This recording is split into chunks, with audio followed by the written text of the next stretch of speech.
Hey.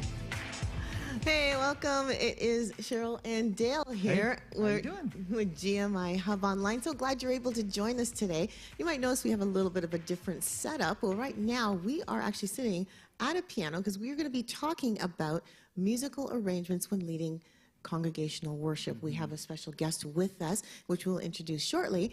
But we can't start our show without Dale giving us a wonderful little speech. So, Dale. Wonderful little... Here you go. Do your trick, pony. Okay, here's the deal. We are GMIHub Online. We're here on YouTube, and we want to thank you guys for tuning in right now. It means so much to us. If this is your first time visiting, just hit the subscription there and hit the notification bell, and you'll know the next time we put a video up. And one thing I'd like you to do is maybe put a comment, something down there, put something so I can track with you and we can have a conversation. And we just love to keep connecting with you people. Also, you can do that through the GMIHub.ca. That's our website. Now, on that, we have a place where you can actually put your email. And that way we can actually connect with you on a regular basis. We'll send you Hub Happening. It's a once a month. We do a newsletter.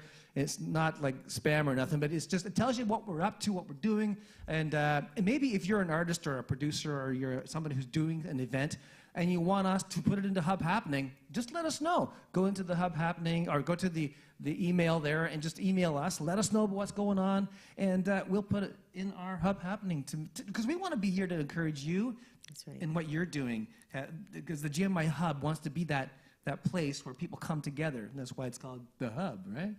All right, so yeah, so take advantage of that, and thank you for tuning in. Absolutely. Very good, Dale. Good boy. Well, today we're so thrilled to have with us worship leader and music director Jon Roe. Talk with us. Now, he has been a worship leader with a church in Toronto for several years, I presume, yes? And he is joining us tonight. I'm so thankful he's able to join us because he's so talented, so gifted, and anointed. And so we just wanted to hear from him about musical arrangements, especially with leading worship, and just all from his different perspectives. So welcome, Jon. Thank you for being here. I'm happy to be here. Yes. Thank you for having me. Absolutely. So where do we begin? Well, we're talking about congregational worship. What's one of the first things we got to talk about is the churches probably are all different. Everybody comes from a different background, so you can't really paint us all with the same brush, right? So I guess from our own experiences, we come from 3 different type of backgrounds in our churches. So what kind of things should a worship leader consider whenever they're putting a group together or trying to put a worship team together? That's a very good question. There is one thing that holds all of those churches together in common, and that is every single church is trying to help those that are in the congregation hear and obey the voice of God. And so one thing that is the primary thing that I think when you're putting together anything, any sort of music, any sort of band, any sort of worship, is that you want to make sure that all of those things are nice to have, but they're all secondary to the primary purpose of helping people hear and obey the voice of God. And whether you're arranging, what type of music you're selecting, it's all there to assist that primary purpose. Now, how you best assist that primary purpose is going to depend on the congregation that you have, and that's where the differences come up. You know, worship in a Presbyterian Mass is going to look very different from worship in a charismatic / non-denominational setting. Is going to look very different from worship even outside of North America. You might go to Latin America and have a completely different musical experience, even though the same God speaks to the same people, his people. Yeah. Right?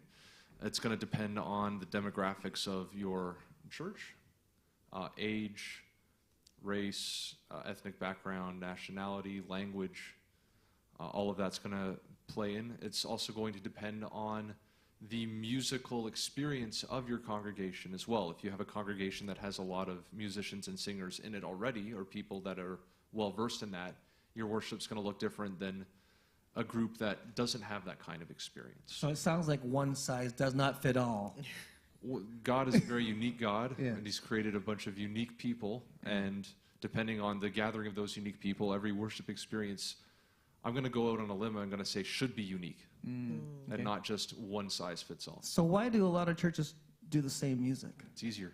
It's easier. Oh, yeah. It's the easy way out. I mean, I know that most churches today will take songs that they hear from, I'll call it the big five, right? Major churches or church organizations that play the music. And now how those churches interpret those songs, some of them, they try so hard to be exactly like the recording. And yet they run the risk of, depending on their, I guess, their musical abilities, they run the risk of not being able to actually do that. And I just want to clarify one thing. I say it being easier doesn't necessarily mean that it's wrong, right? That's not the purpose of that statement. It's like if I'm going home and I want to eat, I can always go to the store and I can always get something for takeout. It's going to be good. I know exactly what I'm going to get. I put it in the microwave. I heat it up. I eat it. I know it's going to be good. Is that going to be the best thing for me if I were to try to cook everything myself? I can probably do something that's more appropriate for my nutritional needs if I do it all myself, but maybe I'm not a very good cook. Right. I'm not. Maybe, you know, I'm going to try it and I'm going to mess it up, I'm going to do all that stuff. And if I'm not inclined to put all that effort into learning how to do all that preparation, I'm fine just going and getting that. That's okay. It's a good analogy. But I think that, so in that sense, right, maybe you have a church and maybe there aren't many musicians in there. Maybe there aren't many vocalists in there or anybody with that particular set of skills. That is one of the purposes why, as you said, the big five. That's one of the things that they exist to help churches like that.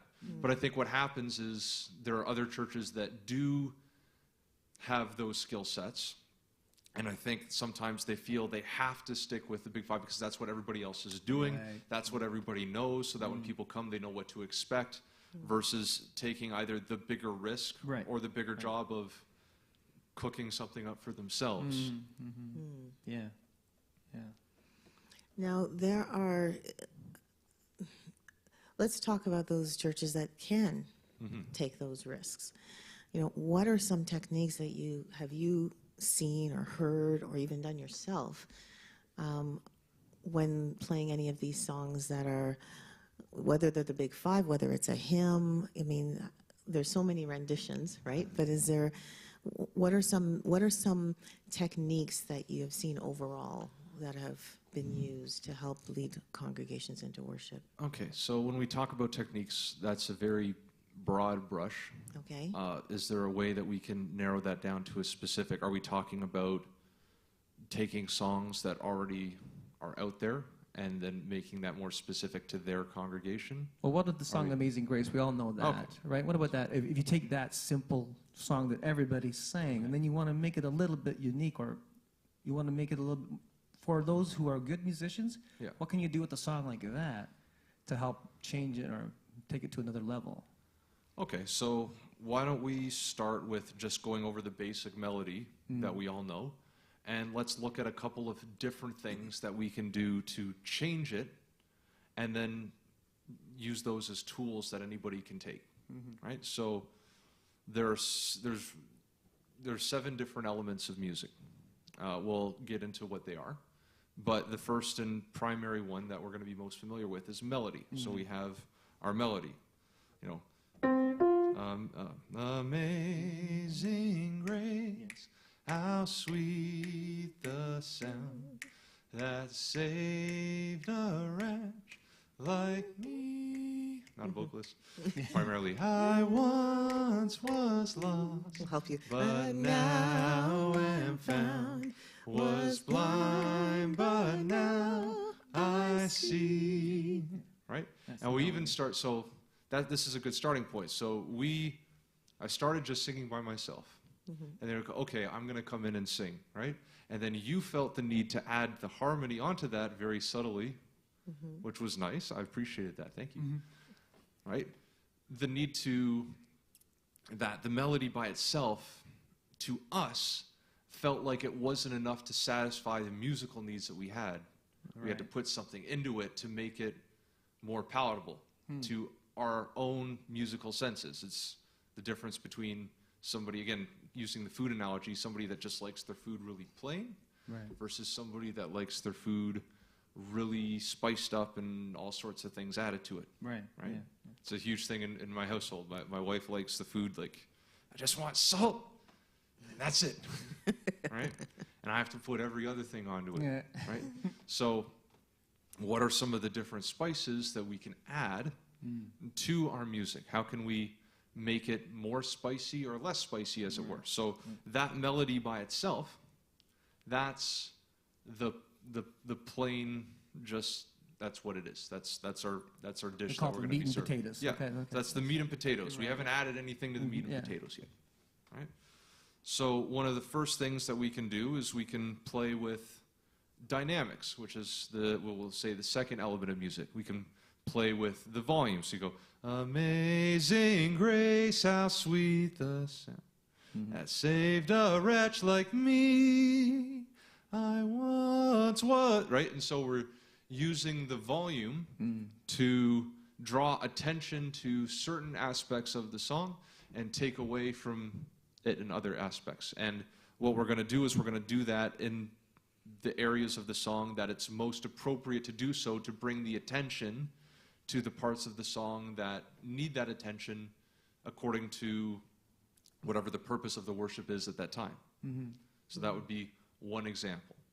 We can play with the rhythm of the song. That would be the third element. I'm just going to pull something up real quick that I had just to make sure I'm staying. You can do the song faster or slower. So Tempo, yeah. usually you hear it slow, but you could do it upbeat. Sure. Now, if you're going to do it upbeat, a lot of people that have changed and played with the song is they've changed the meter of the song. So the song was originally written in 3/4. May 2 3 2 2 3. They might play with the. You might do it fast, and maybe somebody wants to do it more of a jazz style. You might put it in 4. 1 2. Amazing grace, how sweet the sound. Pretend it's very hard to snap your finger and play at the same time. This I've just discovered. So you can play with that. You can syncopate the melody. Amazing grace, how sweet the sound. It's the same notes, so the melody itself isn't changing. What's changing is where we place those notes in time. Right? So that we've talked about melody, we've talked about, now the melody itself is already set. So we're not playing, you could theoretically change the notes of the melody, but that now comes into more composition than arranging. So if it's okay, we'll just leave that for now. Makes sense. But, or even depending on how you sing, you go, amazing grace, same notes, how sweet the sound. The rhythm's the same, but you're changing how long those notes are. And again, we're using a very basic example, but you can imagine applying that to your own compositions or to another song that's perhaps a little more melodically complicated. We haven't talked about what, that's all arranging, and we haven't talked about what most people think arranging is, which is, okay, what instruments do I have play what? Yeah, we haven't got that far. There are already so many tools available that for whoever's listening, if you just have you and a keyboard or you and a guitar, there's already so much available to you without having to worry about, I don't need to worry about arranging because it's just me and one other person, or it's just me by myself. There are so many tools that you have available to you that you can use at home or in your church just on their own there. We talk about harmony. Different types of harmony. So we're in F, right? So you have the basic chords of the song is, again, chords as they were written back then that far. They didn't think about it in terms of chords, but they did think in terms of harmony. Sing grace, how sweet the sound that saved a wretch like me. I once was lost, but now I'm found. Was blind, but now I see. Right? So that's one way to do that, and that's kind of fits more in with the traditional sense of harmony. So with that harmony, let's talk about vocals for a second. That was mostly block harmony. We were all singing the melody words just with different notes to complement the chord. There are other things that you can do. You can go,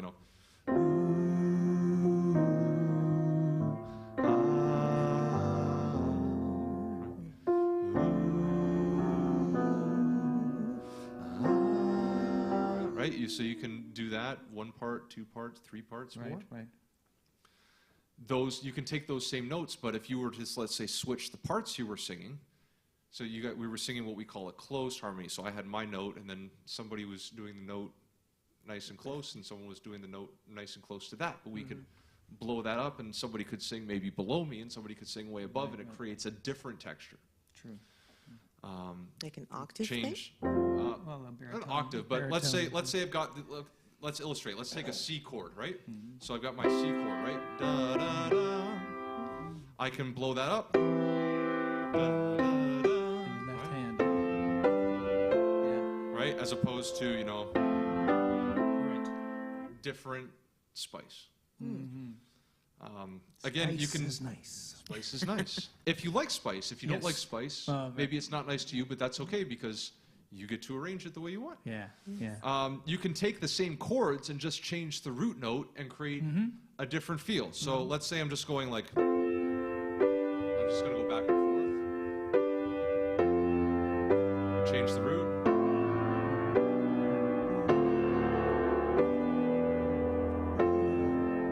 Right? And just, and that's just changing one note. You start changing other notes. You can start taking a chord that's there, and you can change it for another chord. So, I once was lost, but now am found. Was blind, but now I see. Right? And that's one example of a type of chord change called a tritone substitution. We don't need to maybe go technical for all this, but for those of you that, do we get questions, live questions when we? We will. I have the live stream on, Okay. so if there are any questions out there for John, please write them in the chat. We'll be happy to to read those questions for him. That's why I have it ready. So I'm watching this time. So Yeah. That's awesome. All of those things, right? Or you could change the key, right? Saved a wretch like me.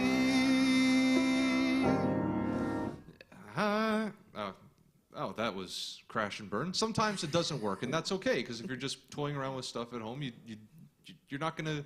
But you're doing it in the middle of a phrase, so it probably was more complicated. Yeah. The phrase might be a little easier. I once was... That's what I was trying to do. Right. That's all right. Right? Changing the key Yeah. in the middle of a phrase. You can change the key in between. I was blind, but now I see. Yes. Nice. Right? how? Yeah, exactly. That's Different spices.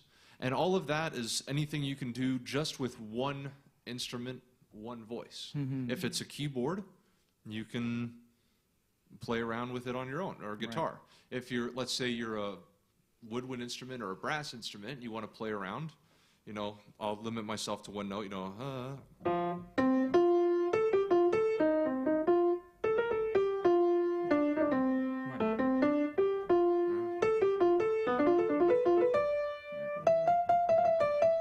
right? There's all sorts of, you can outline the harmony with your instrument even though you can only play one note at a time. Right.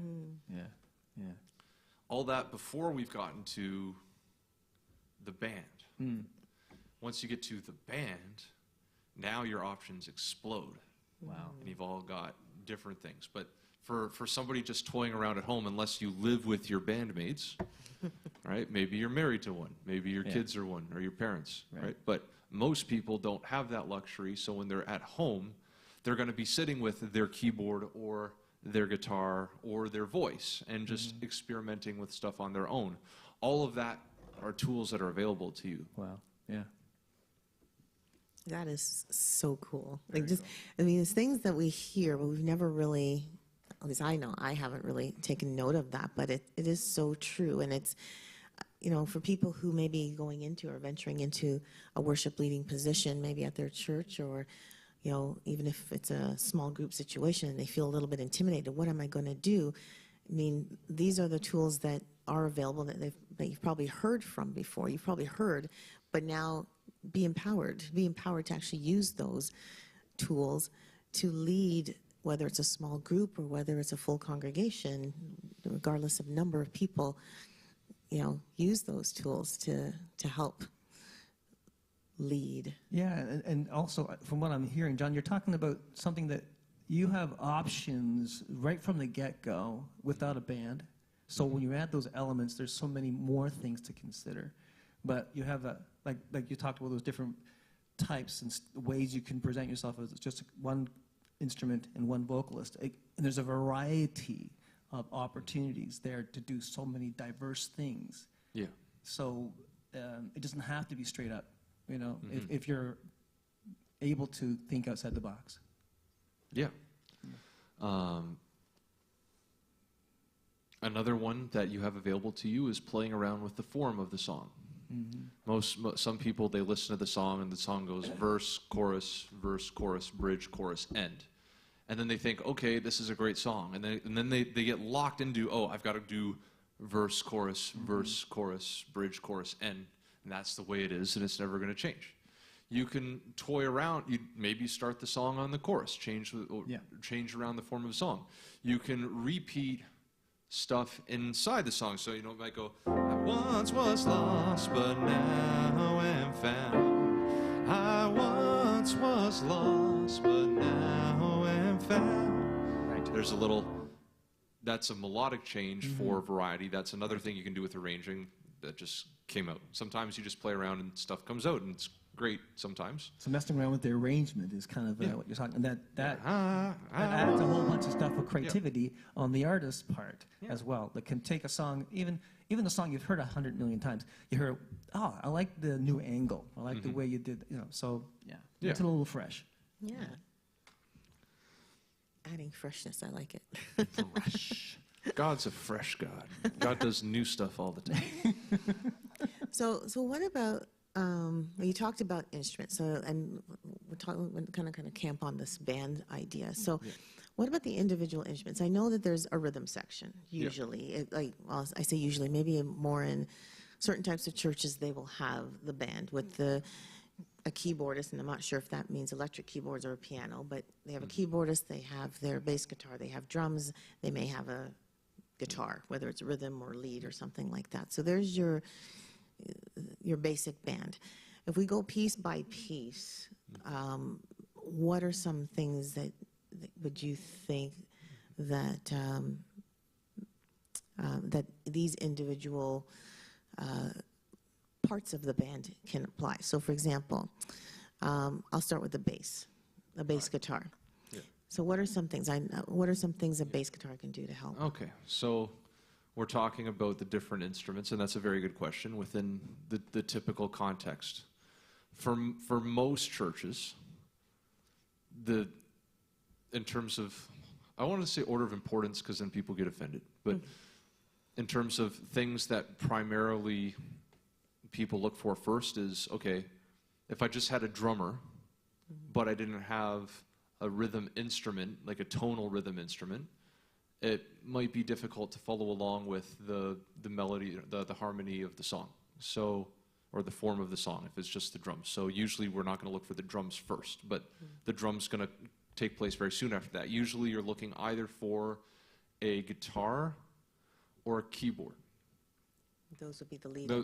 And when I say keyboard, I mean piano, organ, electric, synth, like some sort of key bed instrument or a guitar. 95% to 99% of churches are going to start with one of those two things. I'm trying to rack my brain outside of an a cappella type setting. I'm trying to rack my brain of what another option for that might be, and I can't think of one off the top of my head. Accordion, maybe. But an accordion is a key bed instrument. It has a key bed on it. Right, so true, again, true.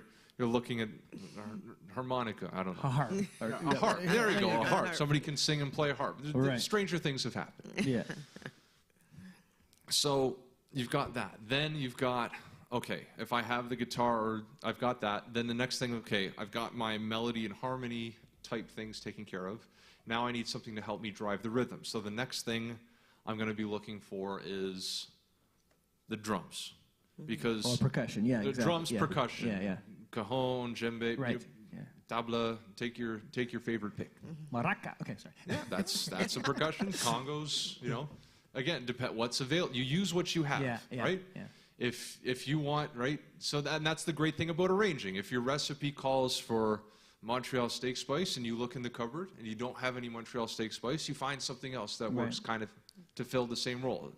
So primary percussion instrument, most traditionally a drum kit. Could be anything else. Could be electric drum kit, could be percussion to fill that role to help drive the rhythm, right? Then bass, because then that helps. What that does is it takes the load. If the bass is functioning within its contemporary traditional purpose of providing the foundation for the rest of the band to sit on, what that does is if I'm playing keys and I'm playing a song, let's say, Amazing Grace, I've got to, if I want to have that low end, I've got to focus on it myself. Right? I've got to, right? I'm focusing on that low end there. If I have a bass player, now I'm freed up to focus on maybe playing more intricately or do something else up high and not having to worry because it's already there, right? Yeah. And then the next thing would then be the complementary rhythm instrument that we didn't get the first time. So if your band is keys driven, then the fourth instrument will be a guitar. If your band is guitar driven, the fourth instrument will probably be keys or a second guitar. Some groups don't have just use guitar. It's going to be more rare that you have two keyboardists without a guitar than it will be two guitars without a keyboardist, but you use what you have. Now, disclaimer, I'm primarily a keys player. So the things I'm going to talk about in arranging will be biased in that direction, because although I do play guitar, I'm not as good with it or as free with it as I am with the keyboard. Once you have all that taken care of, now you can start talking about the other two aspects of arranging, which are texture, which is choosing which instruments where, and the layout of the band itself, and then picking the melodies or rhythms or harmonies to suit those specific instruments, or even choosing keys. When you have a guitar, you've got your 6 open strings, and those are in order: E, A, D, G, B, E, right? So because you get a different tone, and now we're going to talk about timbre as well, and timbre is the last one, and that is how the tonal qualities of that specific instrument's construction. So piano sounds a certain way because it's made of wood with a metal bed with metal strings. I once played on a grand piano that was constructed out of crystal instead of wood. It sounded different, right? It was very expensive. I bet. They did not let me walk away with that one.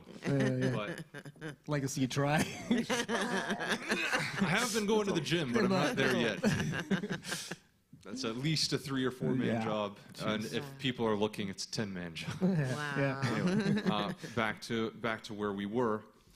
A guitar, because of how it's constructed, the keys that allow for more open strings are going to sound different, and to most people's ears, better than selecting a key for your song that involves you having to fret all the chords.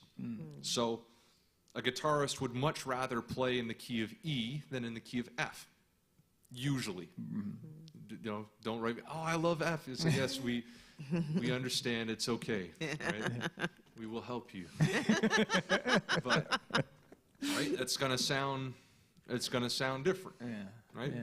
So the piano doesn't really have that restriction, because it's still gonna sound different in different areas, but not to nearly as monumental of a I can speak English today. As monumental of a degree as the guitar. So if you have guitars in your group, what keys are you going to be mostly playing in? E, A, D, G. Those are the keys, and that's the keys that most guitar players start learning, so why not start with what you've got and go from there? You move to E flat, and then the guitarist is, what? He's not playing. Why is he? You still want me to play, right? Is this you telling me that you want me out of the arrangement right now? Because I can facilitate that. And also, if you have two guitar players, you don't want them playing the same thing at the same time, right? Yeah, yeah. So if I have a guitar and that guitar is mostly living somewhere in this range, right? Let's be major because we want to be happy, right? So if the guitar is playing like, chords in that range, and I'm a keys player, how do I want to arrange myself? I'm going to probably, play, I'm going to spread my hands out a little bit, make room for the guitar player so that we don't crowd up the sonic spectrum, or basically we want to have as diverse and a wide a variety of sound as we can, unless we're making a specific creative choice to limit ourselves in that way for a specific purpose. Now, the bass player's job is to let the other instruments sit on top of it and carry the weight of all those instruments along, which means that most bass players, and I play bass and I include myself in this, had to get used to the concept of not playing everything that came into our head. So if I'm playing a da da da da da da da da da da, and I go da da da da da da da, Yeah, it's all there, right? Because what happens is you've got that floor that you've set with the right. As soon as you've created that foundation, that sort of thing is sitting, that doesn't mean you can't. It doesn't mean you can't play around with it a little bit, but if you're right, all of a sudden, all of the music that was sitting on top of it no longer has a floor to sit on and just go, just crashes down. A lot of instruments, a lot of musicians can learn to value when not to play, because one thing we've kind of danced around a little bit is that choosing the silence is just as valid a choice as choosing to play something. You can also choose not to play something. Yeah. Especially if it's the beginning of a nice, soft song. Let's say "It Is Well With My Soul," because that's not copyright anymore. You start, "When peace like a river attendeth my way." Right? If the bass player's going at the beginning of that, something happened. Right. Yeah. And that's where when you're arranging specifically for worship, we're arranging for a purpose that's greater than the music itself. Right? I like that. We're arranging for a spiritual purpose and not just a creative one. Right. So in that moment, now, later on in the song, or maybe you want the song to start with that sort of Chariots of Fire-esque sort of you can heavy still thing. sort of when peace right? It's about making those choices. Now, some of those choices are more common than others, just like some cuisines are more common than others, right? You get to choose, but make sure that you're making an informed choice. Make sure it's easy to just let things happen and not think about them, and only react when something doesn't sound right. Right. But if we know the tools that we have available, same thing with the drummer. A lot of drummers like to do that extra fill, so they're playing right. It's like that's just the first two bars of the song. What are you going to build up to? Right. Because when we start talking about arranging with form, and this is when I'm teaching musical groups, I like to teach it this way. It's okay. We have a song, right? At any given point, everything that's happening within that song adds up to 100% of what's going on. Now, at the beginning, we use that example, when peace like a river. 100% is not very much. If you have a 10-piece band, 7 of those people aren't doing anything for the first 2 minutes. And when I used to do stuff in orchestras, you might have like the second trombone player, and he'll come up and there'll be rest 760 bars. Oh my goodness. And they literally, in rehearsal, they bring a book. You can't do that on the worship platform. But the point being, the da da da. Oh, 758. Oh, 750. Ba da ba ba. Go back to the book, right? Not 100% of the group does not necessarily mean you have to contribute to that 100% all the time. Otherwise, you have to have somewhere to go. Yeah, I call it all hands on deck. You don't want that through the whole song, especially if you want to have opportunities to do the dynamics that you want to put in there. Yeah. 100% all hands on deck might happen for one section, the entire song. Because that's what makes that section interesting. That's how you tell that that section is the most important, not, again, I don't want to... What stands out the most? Most important. Yeah. It's the biggest section of the song that draws the most attention to itself, and it does that for a reason. Case in point, there was, are we allowed to talk about specific songs? As long as you don't play them. Okay, I just won't play them. So, Build My Life is a song, I forget who does it. I'm sure someone will put it up on the screen because they're nice and good like that. The whole song, the drummer only ever plays a regular traditional snare on 2 and 4 drum beat after the bridge. So the whole thing's going like doom, like you get to a chorus and it's not even a beat, it's just toms, doom, doom, right?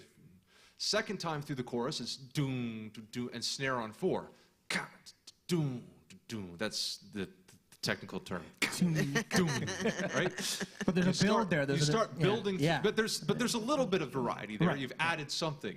Then you start building through the bridge, and it's not till you get to that last chorus after the bridge where so the whole thing, your brain is used to hearing a specific type of drum beat. Depending on which kind of church you grew up with, it's beat on 1 and 3 or beat on 2 and 4. Take your pick. We're just going to assume for the sake of this conversation that it's 2 and 4. So your brain is used to and wants to hear right? Your brain is looking for that. If it doesn't hear that, your brain is telling you that something interesting is going on and it's looking for the resolution of that. And rhythmically, the resolution is, there's the 2 and 4. You might get a little dopamine hit when you hear it because it's finally there. It's like, where's it? There it is. Right? One thing is like if I want to upset some musicians, I'll play a chord progression. I'll go,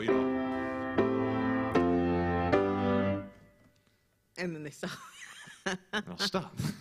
Where's the 1? We have to go, right? Because your brain wants to go somewhere, and part of arranging is managing those expectations of the people, that either the congregation, for those who are listening, which in our case we're talking about worship, is the congregation. Right. There are certain expectations they have musically because of the way that their musical history. Their musical history. Their culture as well. Their musical culture, things like that. Now, I'm not saying this is true for everyone, but if you look out at your congregation, you have a pretty good idea of what their expectations are going to be, right? And you know them. You should, if you've been there for a while, unless you're just coming in as a guest, you should know. But even if you're coming as a guest, you've heard the worship, then you come in and do your guest thing, you've got an idea, right? Using and subverting those expectations deliberately to create emphasis on certain areas or to create certain feelings is part of the purpose of why we arrange and do what we do. It's not just, that sounds nice. It's, I want people to focus on this section of the song the most, right? Measuring that in terms of, let's say, harmonically, you pick chords, right? You've got your 1 chord. This is the chord, it's like a swing. So you've got your swing, you're sitting there, right? Now I'm going to push the swing back. Or forward, I'll push the swing forward, right? So it feels nice to be forward, but I want to come back to the 1, right? There I'm back to the 1, I'm back in the center, right? Now I'm going to go to the 5. The swing's back. It's not the most comfortable feeling in the world. I don't want to be sitting there the whole time. The longer I sit there, I want to come back. Now, there are so many different chords that fulfill those roles, Right?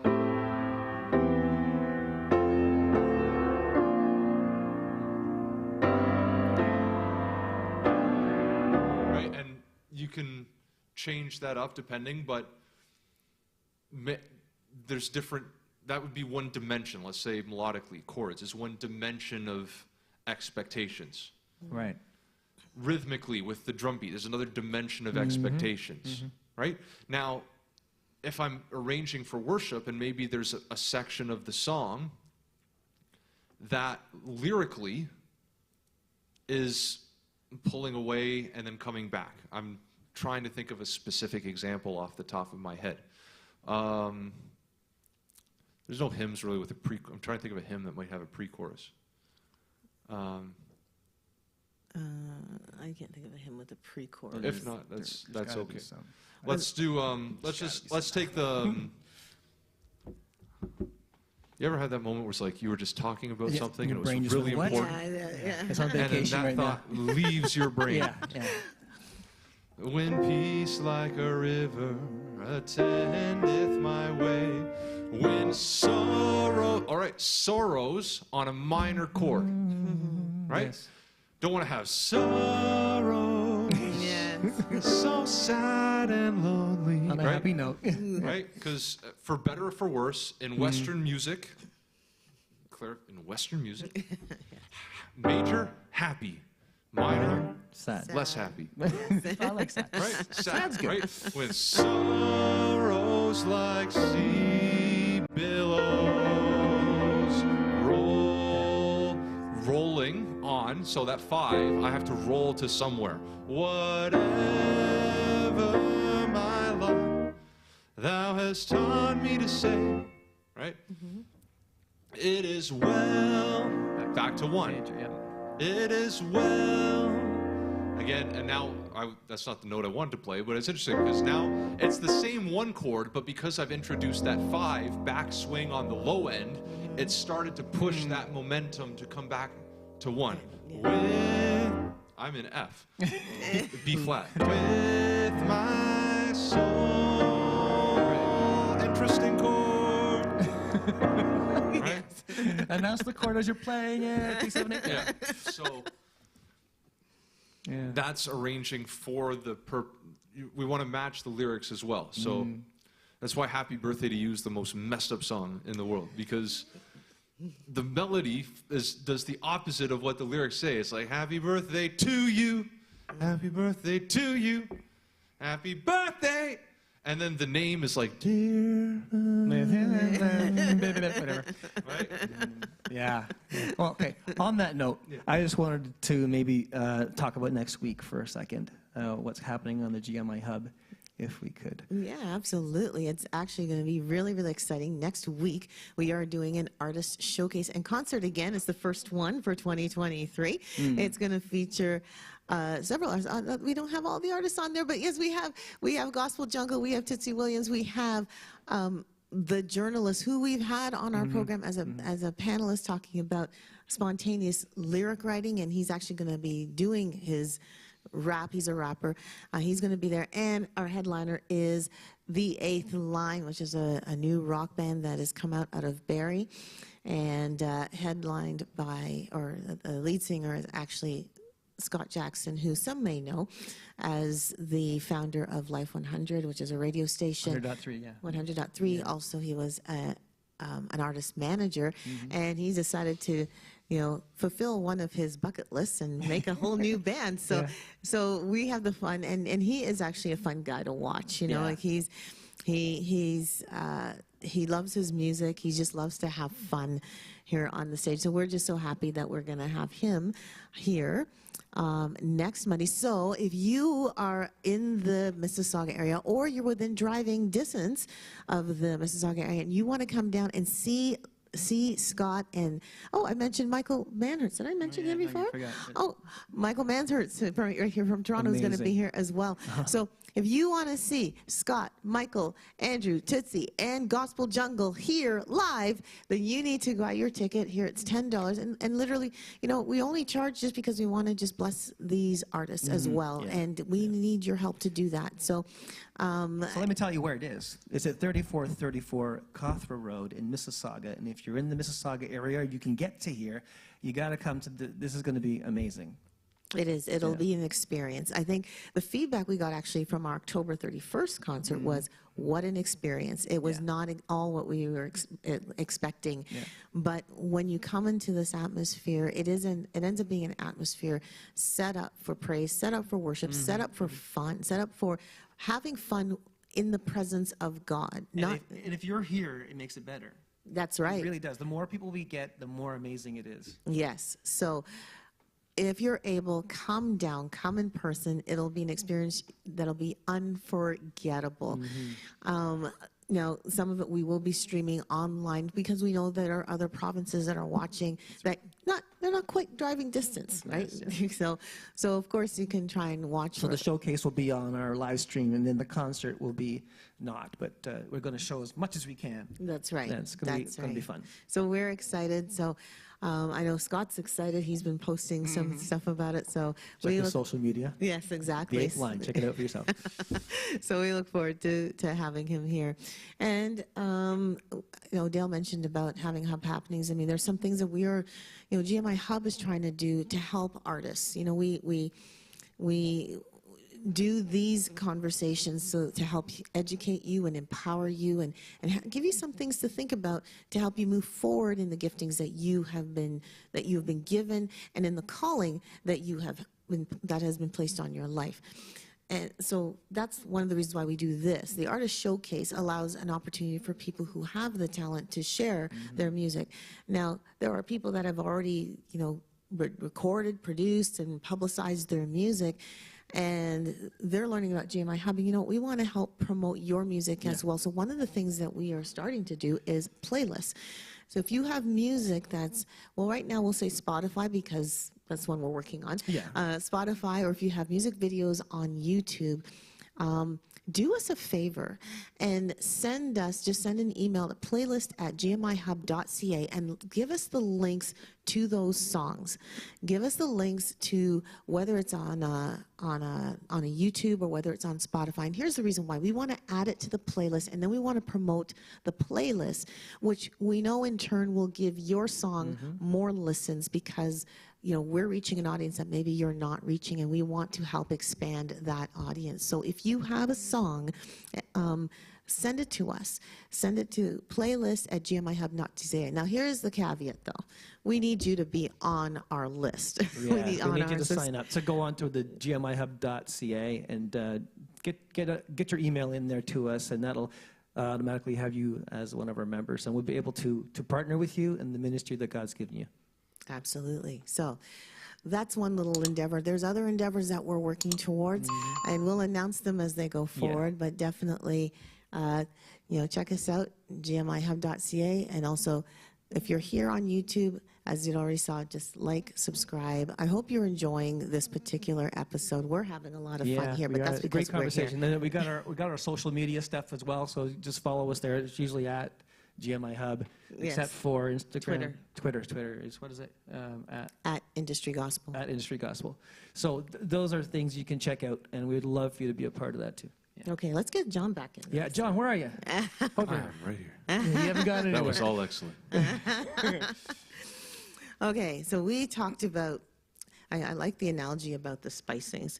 So speaking of spice, sometimes, when we're making a recipe, we have our basic spices, right? The salts, the peppers, the basil, or whatever the case may be. And sometimes we have some, not everybody uses. There's a little extra spice in the meal. Musically speaking, that little extra spice may be a different instrument.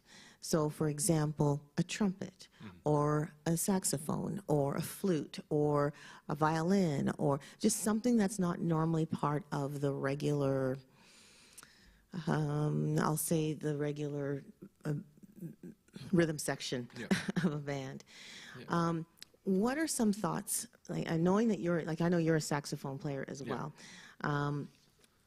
So coming from that perspective, some ideas on how that extra spice can be added to a musical arrangement that, again, will help complement what's going on and help the congregation enter into praise and worship. Sure. There's a couple of different ways to think about those instruments. One of those ways is to treat the instrument as its own voice. So you might have your vocalist singing parts, and then that instrument is just another voice to add more texture, again, one of the tools that we have, to complement those vocals. So you have a harmony part, I once was lost, and then the trumpet might play da da da da da, da, right, as a harmony to it. Right. Another way to treat that would be to do call and response lines. Right. So, Yes. you know, saved a wretch like me, right? And then you just have those, or you can, again, treating as a vocalist, but like those oohs and ahs. Play that. Another way is in order to give it its own section. So you might have, you know, I was blind, but now I see. Then the instrument, you know, and then it gets its own little Transition 4 or thing. 8 bars to give it there. Those would be the most common, we'll say, uses of the instruments. And then you either give it a specific line that you want to have played or a specific call and response, or depending on the musician's skill set, you leave it up to their discretion. Yeah. The one thing is that they should be comfortable not playing, so they're not going to be playing everywhere. And they need to be okay with that, Right. or they need to get okay with that. Yeah. And if you have 2 different lead instruments, you want to make sure that they're not clashing with each other. Well, something that happens sometimes is you have, let's say, a lead guitar and a trumpet, and they're both trying to take the solo at the same time, and the solos don't match. Right. And it just crash. Yeah. Right? So you can go before you go, okay, this is your section, this is your section, don't mix. Yeah. And just give each one, or say, I want you to play this specific thing, I want you to play this complementary thing. Right. Or you can even do things you borrow from jazz. Okay, you play 2 bars, and then you play 2 bars, and we'll trade back and forth during this section and see how that goes. So that would be a brief summary of some of the ways that you could use those sorts of instruments. I like that you said there are times when the instruments need to be okay with when to play and when not to Yeah. play. All of them. And the reason for that is because I know that there are places that actually play music with the flavors. You know, they play with their spices and they add a little, they take away a little, that kind of idea. And then there are others that go, we've got the whole kit and caboodle, boom, just here's the song, 3, 2, 1, and every instrument is playing. And there's no room, like everything's just at a level, and there's no room for growth or dynamic. And to or take the anything. food analogy, just because I like a little bit of hot sauce in my meal doesn't mean I want to dump the whole bottle over it. Right, Otherwise, it becomes overpowering right, for any type of flavor. Right. right. Depending on whatever the instrument is or whatever the technique is that's used. Too much of it, and you've either lost interest or you've distracted the people that are listening. And I mean, what I used to teach my team was when we're doing worship, we want to provide people with a distraction-free Yes. worship experience. Yes. Agreed. Sometimes sometimes playing is a distraction. Sometimes not playing Yes. is a distraction. It's all context dependent. Yeah. But you want to help the musicians and vocalists develop their sense of critical listening to be able to tell, okay, Yes. if I did this, would this be distracting or not distracting right now? Am I adding to in an appropriate way, or am I adding to what's going on in a way that assists it, or if I add, will it take away from what's going on? Right. And you want to not do the second one. And I think that's a lot to do with team building in your band, to having those people who are listening to each other and looking for those times to make the song better, not them look better. Yeah, so the good news is that you have other people to work with. Yeah, The bad exactly. news You have is you have other other people to work with. Exactly. And sometimes Very true. those people clash. Yes. And you get personality differences, and you get, for lack of a better word, egos. I don't want to use that as the thing, but we're musicians. We're creative people. We like to create, and we like to create a lot, or we'd go be something else, right? Yeah. When you like to create, it sometimes takes teaching and learning to know when to either not create, or let's reframe it as creating rest and making that deliberate choice to add to the music by not playing. Yeah. Because when I talk to people, like when you look at sheet music, rests take up space. You have to put them in. It's not just blank things. You have to write in the rest deliberately for the person to play. So when you're not playing, it's also a deliberate choice. Some people, if they look at it that way, it helps them feel better about it. They don't feel like they're less important because they're not playing. It's like, no, you're playing the rests. You play the rests. Wow. They're important. That's true. And that's so good. You play the rest. Yes. I mean, I've never heard it said like that before, but it's true. In terms of anything else with instrumentation and that sort of issue, again, if this doesn't touch, this is less of a musical issue, but the more you develop that trust with your team. Absolutely. And the more that, let's say, somebody's feeling left out because they're not playing very much, maybe there's a song where you can give them something specific, and that's their moment. Bass players really like to have their moment, I find. And I'm one of them, so, you know, electric guitar players really like to have their moment. There's certain types of musicians that are more partial to that. So it's like, okay, if you can manage yourself for these two songs, and this song, you're going to have this really cool part that's going to be, you can just play your heart out. Right? And give them that active thing. Just because the bass is normally the foundation doesn't mean you can't have this place where you draw everything else back and allow the bass to step forward and fill that space for himself. Right? That's something you can do as a deliberate choice, and nobody likes to feel like they don't get to do something. Right? And some instruments like the bass, you have to do that more consciously than others because they're the instruments that tend to be just like, oh, he just plays the one, he's fine. It's like, but that comes from spending time with your playing with those people and building those relationships and trusting each other for their abilities to be able to do that. Yeah, and again, also when I say maturity level, I don't just mean like emotional maturity, but also musical maturity, right? My first year of college, I want to play everything, right? It took a long time for me to value the rest time, to value making those choices as well. When you start out, you're just so excited, you want to learn how to play everything. Oh, I want to play, I want to, you know.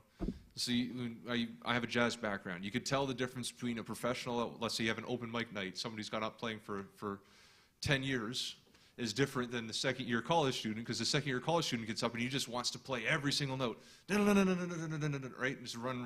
And then the professional guy gets up and he plays, and he doesn't use near as many notes, but all of the notes that he does use speak a lot more than that guy's notes did.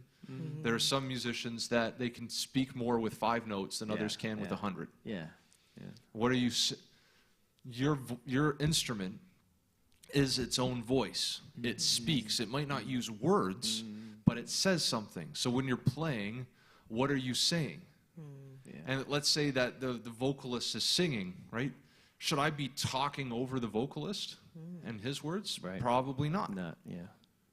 But maybe there's a place where now my instrument, this comes into play a lot when you have churches that, quote unquote, free worship, where they have an area where they play musically, but there's no set form. The form is determined spontaneously by the musicians as they go. Places that have that have a lot more opportunity for those musicians to, okay, here's my voice, I'm going to speak out. But at the same time, the other thing that we haven't spoken a lot of is discernment in arranging, because ultimately what we're doing is for God. If we're in a worship service, God knows exactly what he wants to have happen. He knows the heart of each and every person who's walking into the building. He knows exactly what they need at every given moment. And again, different denominations believe different things. I can only speak from my personal experience and what I believe. But what I believe is that God is also speaking to each and every musician on the platform as the worship service is going on. So you might have this thing, and you might be playing something, and God will say, play this different thing. Or don't play right now. Or you need to play more. Or you need to play this, right? And just as a hypothetical example, maybe there's free worship, and all of a sudden the guitarist starts playing. And maybe the other musician kind of looks like you seem to be playing too much, but if they're truly being led, maybe there's somebody out there that needed to hear. Maybe there's somebody that that guitar line that God told them to play reminded them of something that they used to play as a kid, and reminding them of all this stuff when they were at a specific point in their life that was, they felt a lot better that they are now, and that lifted them out of a place of depression. There are spiritual and metaphysical aspects to what we're doing that go beyond just, this sounds cool. Yeah. Yeah. And Wow. the deeper of a relationship that you have with God as a worshiper, as a worship leader, as an arranger, the more that you can tap into that and allow, because God's a better musician than we are. Yes. Right. Absolutely. God's a better arranger than we are, Yes. right? He knows exactly what each song needs, and I also personally believe that there's a part of when you arrange something and you do something creative, there's a part of your spirit that gets carried along with that. And if your spirit is in alignment with God, then that's going to do great things. If your spirit is deeply out of alignment with God, then it's going to have an impact, just maybe not the one that you'd like. Right. So our relationship as worship, again, speaking in the context of worship, our relationship with God, our relationship with musicians, a verse comes to mind where Jesus said, so you have an offering you want to bring, but you're totally ticked off at your brother. Put that down. Right. Right. Go get that resolved and come back. Right. When we're worshiping, we're bringing our musical offering to God. But if we've had this huge argument in the back room, maybe we need to, okay, so we're not going to have the guitarist today because the guitarist has to work something out. That's okay, right? And then they work that on the back, and that's better. But if we're carrying that anger, and we come out and we're like, right? And we've all done it. We've all done it, right? Because we're all human beings, right? Right, We're not exactly. all gonna perfectly feel everything all the time. I've had times, and everybody's worshiping, and like, or I'll sing, it's like, I'm leading worship. I'm like, how great, whatever. Singing, how then sings my soul, and it's like, right? And I'm not there, but that carries out as well. Yeah. And so one of the reasons to work on the relationship between bandmates in terms of being comfortable with playing what you're playing and not playing is you don't want to be up on the platform resenting the fact that you don't get to play everything that you want, because that resentment will carry into the music and carry into the worship, and people can pick it up. Yeah. Right? You ever talk to somebody and you're like, something feels off about that guy, and it's nothing you can really put your finger on, but there's something there.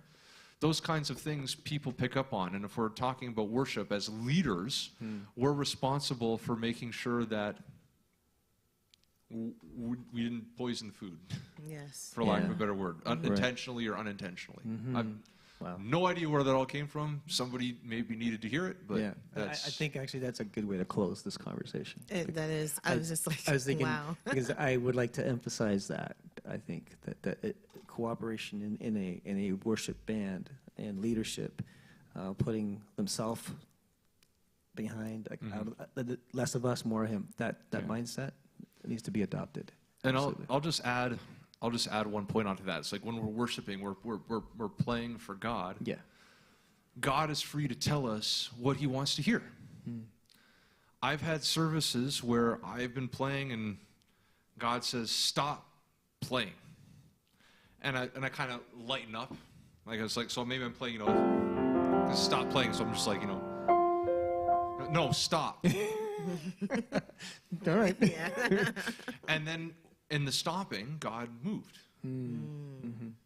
Maybe, it's not that God can't do things, but God is wanting me to obey for a reason. Yeah. Maybe there was something that person couldn't receive unless I had stopped. Maybe God wanted to stop just so he could talk to me on the platform in a different way. I don't know, right? God's God. He knows everything, and he's better at arranging all that than we do. And sometimes we put our own brain in the way by thinking, oh, I need to play this cool thing, or why, God, why are you asking me to play that? That isn't what I practiced. Right? And allowing God to be God in our playing and in our arranging and in our thing. I've had God tell me not to put certain things in arrangements. I've had God tell me not to play certain riffs on the guitar. His reasons are his own. I'm not responsible for understanding. I'm just responsible for obeying. Yeah. Very cool. Wow. That is so cool. And yeah, that is the most important thing. Even though we're talking about different techniques and we've covered a lot. Yeah. I mean, from Yeah. everything from simple vocal and harmonies to the different instruments and the roles that they play and how they can add the spice Yeah. or add too much spice, Yeah, or they right. can be poison if used the wrong way. But it's most important is knowing who you're doing it for. You know, this is not to sound mean, not about you, right? You're not doing it for you. You're doing it for basically encouraging a relationship between God and people, God and yourself, God and the people. So I love that. Jon, this has been awesome. This is fantastic. absolutely awesome conversation. We got to have you back to share more. Happy to come back. Yeah. That'd be awesome. And, you know, there may be some church leaders that are listening in and they're going, man, I wish I can have Jon come and talk to my team. You know, Jon is available to do that if you're interested in getting a hold of him. If you heard what you heard today and thought, I really want to tell my team this stuff and want more information, contact GMI Yes. and tell them. And then they will be able to determine if I'm the best person for that or if somebody Yes. else is the best person for that. Because I really value what you guys are doing in terms of creating a community, a hub. Yeah. Let's all go to the hub and Yeah. go get what we need from the hub and go from there, right? If we're all building this thing, you know, don't come to me, right? You heard what you need to hear. Go talk to them because there's more people than just me that they have access to, right? I might be busy one day. If you just come to me and tell you, oh, I'm not available, well, they're not. But if you go to them, it's like, oh, he's not available, but we have this other person that's really good too, right? So, yeah. Yeah, Great. absolutely. Thank you Thank for you, that, Jon. Absolutely. Yes. So definitely contact us. Contact at gmihub.ca, when we'd be happy to connect you to Jon, or as Jon said, to whomever the Lord wants to have for you. So that being said, there's a few things. Again, just a reminder that next week is the Artist Showcase. If you're within the area or can get here, you know, feel free to come and you know, there is a ticket price, and again, we just offer that ticket price just to cover some costs, and we want to also bless the artists that are there. So definitely come and help us out. And you know, these artists love it when there are people, physically people here to interact with them. So definitely feel free to come and be prepared for an experience. That's all I'm going to say. It's going to be wild. It's going to be fun. It's going to be wild. Yeah. It's for pretty much all ages. Yeah, it's an all-age show. It's going to be a lot of fun. We've got every style of music. It's going to come in your way. It's going to be a lot of fun. Yes. So Yeah. we would definitely want you to come.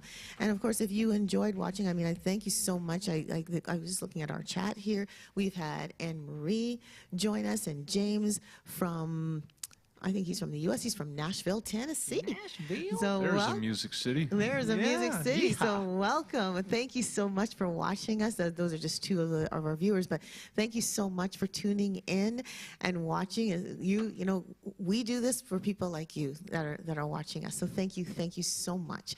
And for those of you who are watching after, like it's just a recording, I hope you hit play and replay and glean from what's been shared today. You know what? In some ways, I almost want to just end in a song. Like, I mean, just pick a song and we'll just harmonize. That's what I feel like doing, and then just go to black. yeah, well, to whatever. Fade out, whatever they call it. So, you know what? Again, thank you so much, Jon, for being here. Thank you for being here. Thank you, Dale, for You're being welcome. a wonderful host. And thanks to our tech people, to Daryl, and we have Warren with us. Thank you so Hey, much for Warren. being with us. Thanks to the patience of our boys that are here, Cohen and Tate, and to all of you. Thank you, and you know, we'll see you next time right here so. on GMI Hub. Bye for now. Let's play a song. What song? We'll pick one What of our. song are we allowed to play? And you Are we allowed to play? Let's play. Well, we've been playing between Amazing Grace and How great is our God? How Great Is Our. How great thou art. How Great Thou Art. Art. Yeah, So that's let's right. try that. Let's do that. Pick a key. Just start singing. When peace like a river attendeth my way, when sorrows like sea billows roll